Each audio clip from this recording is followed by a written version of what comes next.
Not everybody deserves a second chance. In fact, giving certain people a second chance can put you and the people you love in harm's way. My name is Dr. Felicia, and I'm a licensed psychologist. And on this channel, I focus on spiritual abuse, how to detect it, how to prevent it, and also how to recover from it. And so, back to what I said at the beginning, not everybody deserves a second chance. And actually, by giving certain people a second chance, you are putting yourself at risk. Now, this is very different from what you've been told. And I want you to think about the messaging you've heard around second chances. You may hear things like, give people grace, nobody's perfect. There's another one that there go I, but for the grace of God. Um, things like that. And when you hear things like that, people may mean well, but it actually grooms people to be spiritually abused. Not everybody deserves a second chance. There are certain offenses that are so egregious and that are so harmful that I believe that if that happens the first time, no second chances. So I want you to think of some that you would not give a second chance to. And then I'm going to talk about some that I don't believe deserve a second chance. The first one is violent behavior, right? If someone is putting hands on somebody, to me, that's an automatic no second chance, right? And um, I always say this, you have to be able to think in nuance. I cannot go over every exception to every rule. But if you are in a spiritual space, especially, and somebody cannot control their temper and they end up engaging in violent behavior, that to me does not deserve a second chance, right? You have to deal with that. You have to deal with that swiftly and effectively. And unfortunately, churches nowadays have this idea of being so nice and not hurting people's feelings that they put other people at risk. So, putting hands on people, being violent, no second chance for that. Okay. And I'm going to also clarify what I mean by no second chances, but I'm going to do that in a little bit. The second thing that I don't believe deserves a second chance is any history of harming minors. I'm going to say the word, so I hope it doesn't get censored by YouTube, but PDF file, right? So you know what I mean by that. Somebody who um, harms children in those types of ways. And so that behavior does not deserve a second chance. And I've seen and read countless stories of people who are known to engage in this kind of behavior and are let back into church or spiritual leadership. And that's really, when you think about how harmful that is, it's not something that anybody should ever take lightly. In essence, what they're doing is they're putting the preferences and ego of an adult or the spiritual community over a vulnerable person, a child. And so, I don't have to tell you the stories. There's so many spiritual abuse scandals that have been coming out, and many of them have involved children being harmed by these types of people. Okay, another one that I don't believe deserves a second chance is public loss of control, right? What do I mean by that? Somebody who, for lack of a better term, crashes out, right? They go into a rage, it's unprovoked.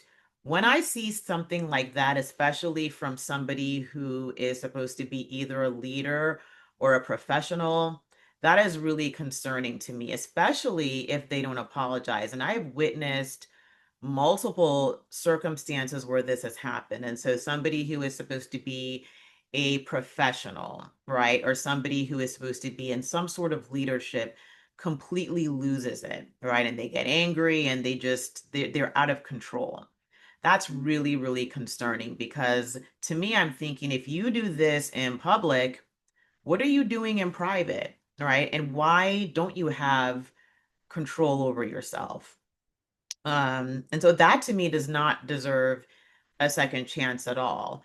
Um, Things like that can lead to other types of behavior, can lead to violence, it can lead to other people being hurt. And it's just a really big red flag. And see, things like this come up in environments where people develop their leadership and their following around a cult of personality. Now, I have a video on that. If you don't know what a cult of personality is, I would encourage you to check out that video. But basically, you will see these, and I'm using churches here, but it doesn't apply just to churches, but you will see these spiritual settings where somebody comes to power really quickly, right? Um, and the reason they do often is because they're deemed as charming, attractive, really good at just bringing in numbers. And so when that type of person is rushed up the ranks of leadership, their character has not had time to be tested. And so that's why you'll see some of these things. People just throwing tantrums, adult tantrums, and all that other stuff. It's ridiculous. And I think that when we weigh these things, we have to look at the dangers that we put ourselves and other people in by automatically granting a second chance for that. Um, One other one that I have, actually, before I continue, I would ask that if you would like to subscribe to this channel, you're not subscribed already, please do. Also, please share this video with other people that you think might benefit from that. It really helps a lot as well as comment. Okay. Um, another behavior that I don't believe should get a second chance is actually entitlement to a second chance. Have you ever met somebody or been in a relationship or, been in a setting with somebody who acts entitled to your forgiveness or believes that you owe them a second chance? That's really concerning. And I want you to remember something. This is something that I tell my clients all the time, that you don't owe anybody a relationship. Nobody is entitled to have a relationship with you. I'm going to say that again. You don't owe anybody a relationship, and nobody is entitled to a relationship with you. Okay. So that's important to remember. That's important to recognize when you see somebody who believes that you should give them a second chance. That's very concerning because it's very controlling. It's controlling behavior.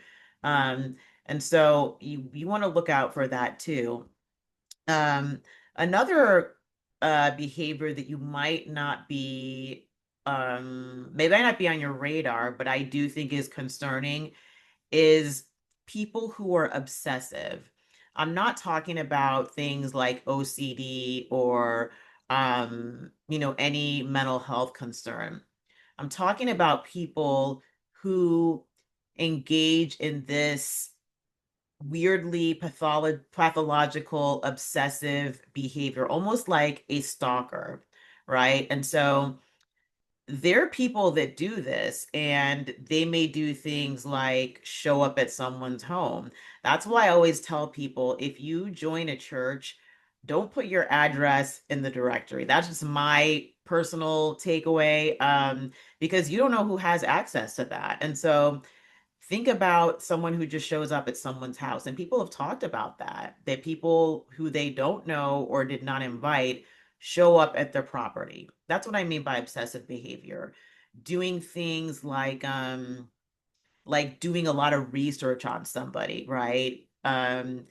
Things like that. It's not something that you would automatically pick up on unless you're trained to see it. But my point in saying that is that that's dangerous. Showing up at someone's house. There's some people that would do things like they'll send somebody like 200 emails in one day. Stuff like that. Some people might think, oh, that's just weird or quirky. It's not. And what that shows is that that person is fixated on something or somebody and they're not really willing to be swayed. And so it's very important that that behavior is not taken lightly. Um, Before I get to the last one, I'm sure you're probably wondering, well, what does a second chance mean, right? Second chance does not mean second chance and forgiveness are completely independent. So I'm going to explain what I mean by that. You can forgive anybody, right? So let's say anybody does any of those things. Of course, you can forgive them, right? However, just because you forgive somebody does not mean that they get a second chance in your life, right? So let's say that um, something happened.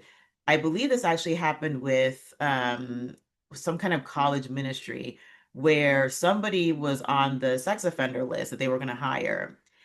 And they said, well, we all need grace, and brought this man in, and he continued to harm people, sexually. So it's that kind of stuff is the kind of thing that I'm talking about, where giving a second chance destroyed people's lives.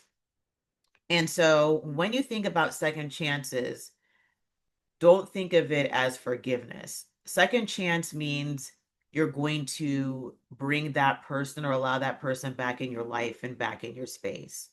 Now, everybody is going to do what they want to do, right? Some people may, be okay with these sorts of things.